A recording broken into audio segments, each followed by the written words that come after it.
তাতে বাংলায় আমরা মধ্যযুগে বাস করছি না আধুনিক যুগে বাস করছি তা নিয়ে দ্বন্দ্ব জাগে।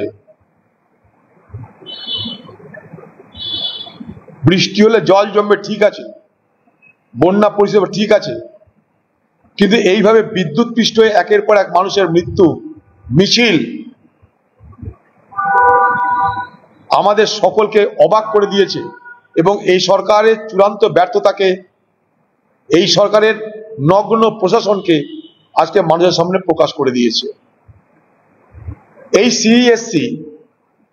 সিইএসসি পশ্চিমবঙ্গে বাণিজ্য করার জন্য কোটি কোটি টাকা তৃণমূল পার্টিকে ঘুষ দেয়, আমি দায়িত্ব নিয়ে বলছি। তাই পশ্চিমবঙ্গ বিদ্যুৎ পর্ষদের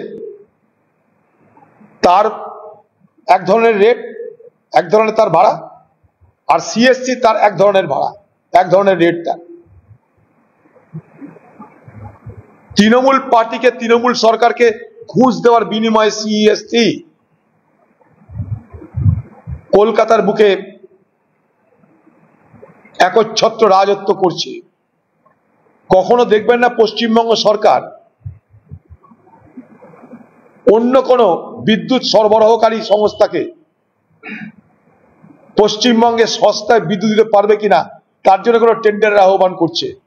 খেয়াল করে দেখবেন, একজনই দিবে সে গোয়েঙ্কা, একজনই দিবে সে সিইএসসি, কারণ সে টাকা দিবে, কারণ সে ঘুষ দেবে, কারণ সে কাজ ম্যানেজ করবে। তাই সিইএসসির এলাকা বেড়েই চলেছে। কলকাতা ছিল, কলকাতা থেকে বৃহৎ কলকাতা, এলাকা বেড়েই চলেছে।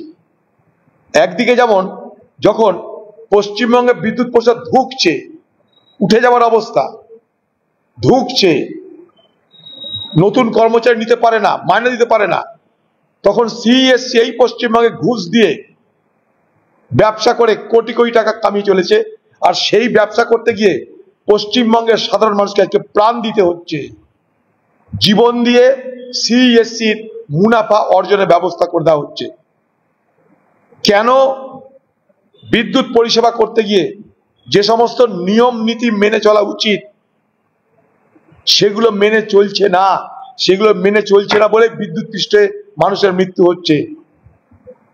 সিইএসসি জানে এখানে নিয়ম নীতি না মানলে কোনো অসুবিধা নয়, কারণ এখানে পয়সা দেখো, তামাশা দেখো, রাজনীতি। আমি তৃণমূল পার্টিকে পয়সা দিয়ে তবে যা খুশি আমি তাই করব। আমি রেট বাড়িয়ে দেব, আমার বিরুদ্ধে বলার কেউ নেই, আমি এলাকা বাড়িয়ে নেব। লুট চলছে, লুট বাংলায়, এবং এই সিইএসসি গোয়েঙ্কাদের পয়সা খাচ্ছে তৃণমূল পার্টি, পশ্চিমবঙ্গ সরকারের যারা পরিচালনা করে সেই তৃণমূল পার্টি, তৃণমূলের নেতা, এবং এই সমস্ত কিছু হচ্ছে কিন্তু বাংলার মুখ্যমন্ত্রী মমতা ব্যানার্জির জ্ঞাতসারে। আজ মমতা ব্যানার্জি চিৎকার করছেন,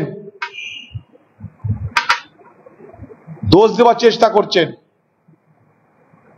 এই দোষীদের তো আপনি এখানে পোস্টার দিয়েছেন, তাই সমস্ত দোষ পশ্চিমবঙ্গ সরকারের, সমস্ত দোষ তৃণমূল পার্টির, সমস্ত দোষ মুখ্যমন্ত্রীর।